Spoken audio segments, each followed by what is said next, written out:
कोणार्क का यह मंदिर केवल पत्थरों का एक विशाल ढांचा नहीं है, बल्कि यह सनातन धर्म के वेदों में वर्णित सूर्य देव की उस कल्पना का भौतिक स्वरूप है जिसे राजा नरसिंह देव प्रथम ने कलिंग वास्तुकला शैली के शिखर पर पहुंचाया था। पूरे मंदिर को एक भव्य और विशाल रथ के आकार में डिजाइन किया गया है।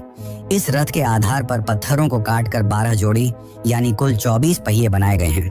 ये 24 पहिए साल के 12 महीनों के प्रतीक हैं और इनमें से प्रत्येक पहिया समय के चक्र को दर्शाता है। आश्चर्य की बात यह है कि ये केवल सजावटी पहिए नहीं हैं, बल्कि ये एक सटीक समय यंत्र की तरह काम करते हैं।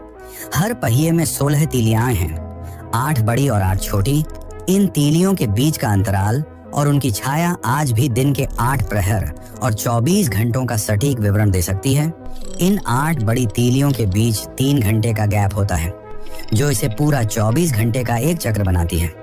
इसे एंटी क्लॉकवाइज पढ़ा जाता है, यानी कि अगर ऊपर की बड़ी तीली को 12 माने तो एंटी क्लॉकवाइज उसके पहले वाली छोटी तीली पर 1:30 बज रहे होंगे।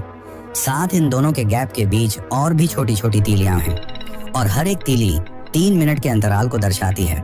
यानी अगर कोई व्यक्ति इस रथ के पहिए के बीच में उंगली रखे तो वह उसकी परछाई को देखकर आराम से सटीक समय बता सकता है।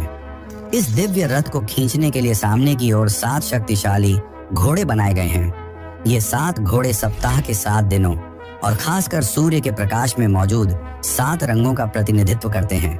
यहाँ विज्ञान और इतिहास का एक बड़ा विरोधाभास सामने आता है।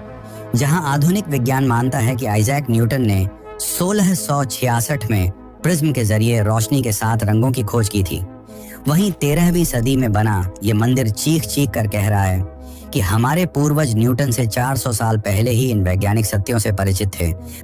मंदिर के मुख्य 3 भाग हैं। विमान यानी कि वह स्थान जहां मूर्ति रखी गई थी, जगमोहन यानी कि प्रार्थना हॉल, और नट मंदिर यानी कि नृत्य का हॉल। और माना जाता है कि विमान यानी कि मुख्य हॉल में सूर्य देव की हवा में तैरती मूर्ति थी। तो आखिर इसका क्या रहस्य है? दरअसल प्राचीन भारतीय ग्रंथों और स्थानीय जनश्रुतियों के अनुसार इस मंदिर के गर्भगृह में स्थापित सूर्य देव की अष्टधातु की विशाल मूर्ति बिना किसी आधार या स्टैंड के शून्य में लटकी रहती थी।